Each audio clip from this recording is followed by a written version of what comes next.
anybody from Kenya or from South Africa, for example, they can download the app and they can start to use it. So we're trying to find map makers, last mile delivery, mobility companies that are interested in mapping data. We capture through the lens of 6 surrounding cameras of your vehicle. Through your entire trip, we collect other types of metadata like GPS, IMU, and so on. And we're selling it to autonomous driving industry. Our type of data, let's call it DePIN type of data, to map making is a vitamin versus to autonomous driving is a painkiller. So I think this very good DEX tooling that they have, very good wallet services that they have, I think this really makes Solana very easy to use for a grandma or an average Joe. And that's a lot of our users in DePIN are normal people, they're not necessarily crypto native.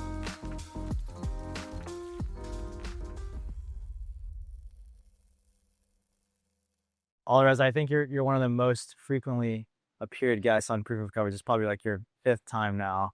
I want to ask you first, what convinced you to come all the way out to Mombasa, Kenya? And yeah, just what brought you here specifically?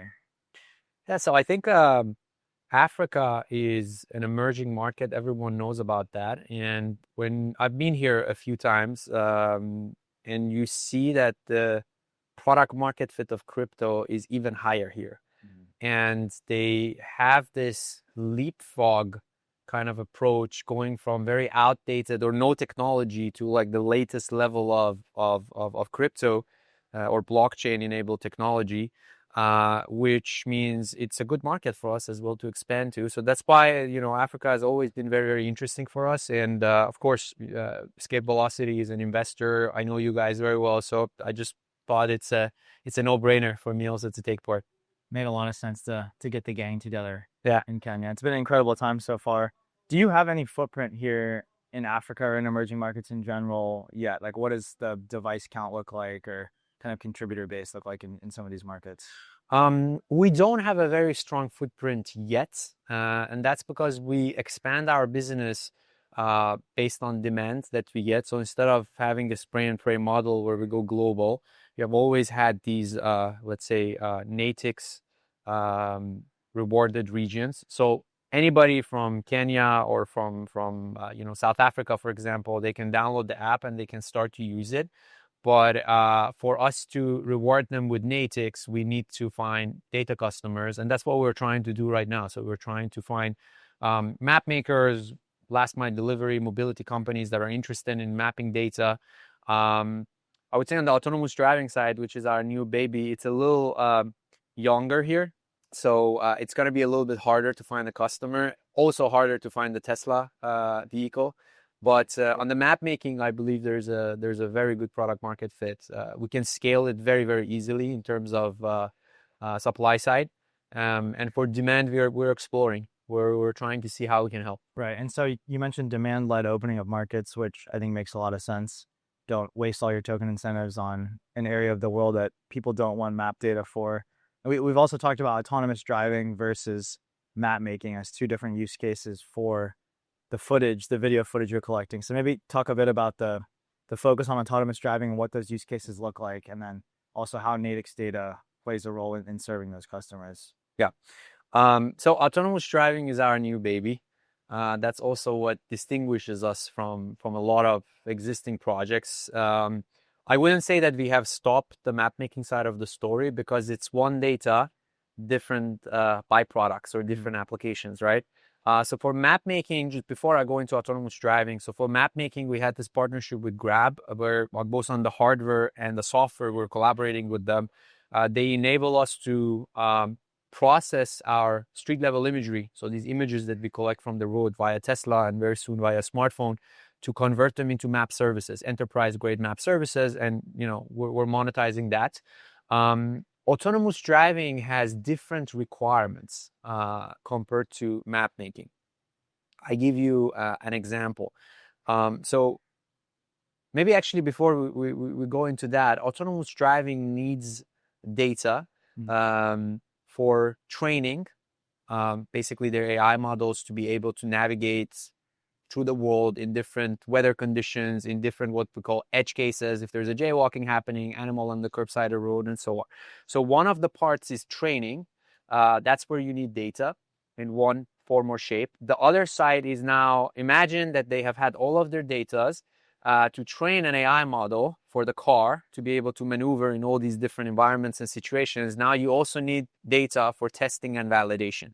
We can also get into that in a second. So they need a lot of, one way or another, they need a lot of real world data, and they need this data ideally the same way that a vehicle is already collecting this data in real time when it's out there. So that means you cannot have just front facing camera. They need surrounding camera system. They need video data, 30, 40, 50 frames per second, right? Just taking a snapshot, which for map making, you know, a snapshot every few minutes, that's okay. But for autonomous driving, you need 50 frames per second, which is a lot, right? The frequency of the metadata that we're collecting, GPS, IMU, gyroscope, it's very, very different from it's much heavier, right? But once you collect that kind of data, you can also kind of downsize it to just images every few meters and sell it to map makers as well, right?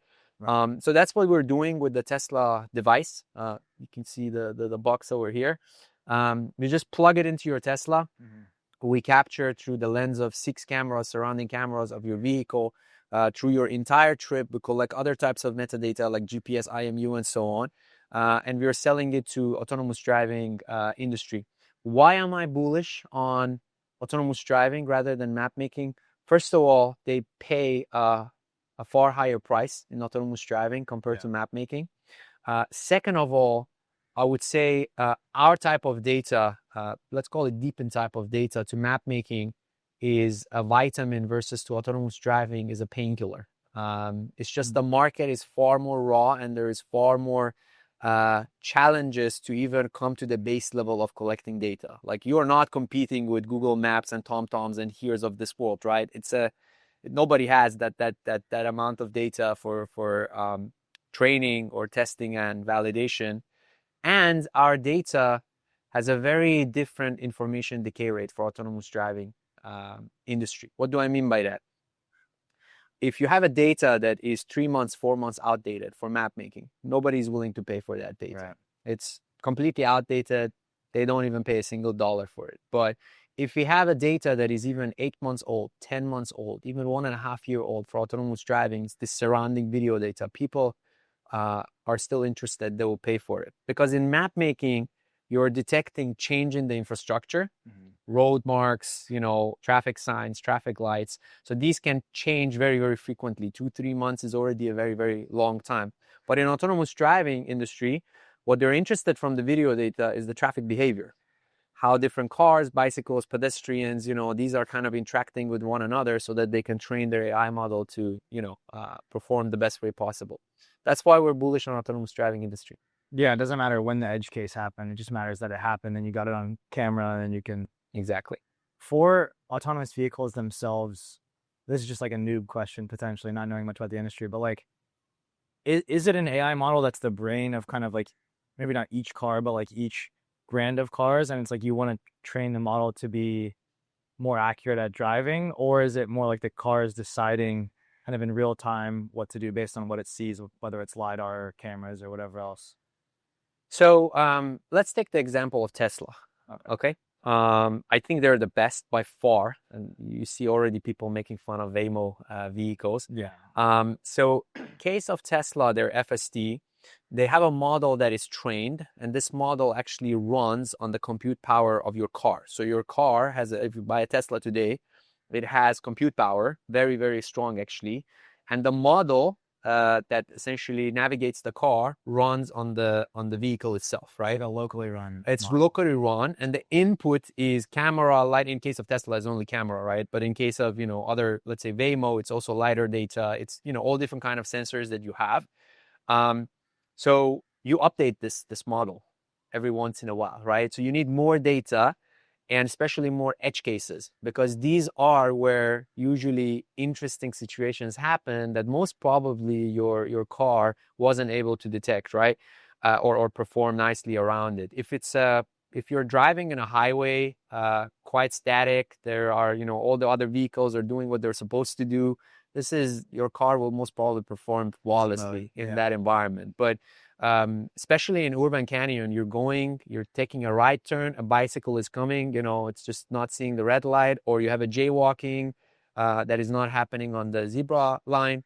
These are interesting situations that the car doesn't know what to do, and usually they screw up, right? So they're looking for more of these edge cases to go back and train a new model that can perform a better job and essentially update their model on all of their vehicles. So this is kind of the cycle that we have for developing testing autonomous driving stack. Right. Okay. And your token's been live for what, a year or two now? A year, actually. Tomorrow is the 1 year anniversary. Really? Yeah, 2nd of July. Okay, well, congrats. That's awesome. Thank you. Congrats. What has it been like building on Solana, launching the token there, being in the ecosystem? Like, what's the whole experience been like for you guys? Very good, I have to say. I would still probably make the same decision, simply because I think by far Solana has the best user experience. And this is what I care about for my users, right? We have a lot of non-crypto native users. They're not used to DEXs, even exchanges, doing KYC on an exchange and creating an account. It's just headache, right? At the end of the day. You don't also want to be bound by the exchanges that Natix is listed on, right? You want ideally the easiest user experience. And I think Solana provides that, especially Phantom. I'm very bullish. I think is the best wallet product out there. Exactly.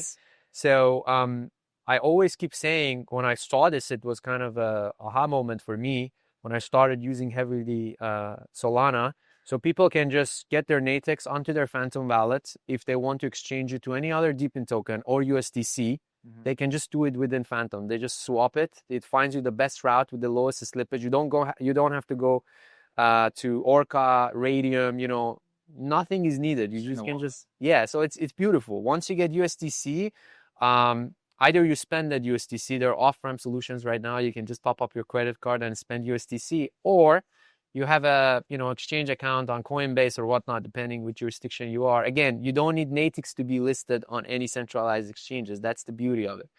So I think this kind of very good DEX tooling that they have, very good wallet services that they have. I think this really makes Solana very easy to use for for a grandma or an average Joe. And that's a lot of our users in DePIN are normal people. They're not necessarily crypto native. So yeah, amazing. And there are a lot of other builders. I'm happy that Solana as a chain is also giving special attention to DePIN. I don't know if you've been following, but of course, yeah. I think they are the only non-DePIN specific chain that is giving so much attention to DePIN. Definitely. In my eyes. I don't know if you've seen anything. No, for sure. I mean, it's definitely the largest, most vibrant DePIN ecosystem of any chain. It's pretty clear, I think. So it's good to hear you've had a good experience with it. What can we look forward to over the next 6 months from Natix and from you?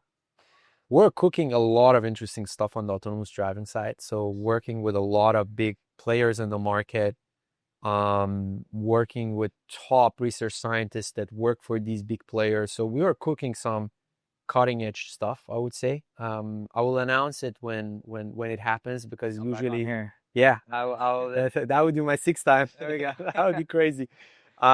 I think this year my goal is to be here 5 times and have bullish enough announcements that 100%. 2 already done, 3 more to go. No, but we're working a lot on the autonomous driving side, and generally the focus of the company right now is revenue.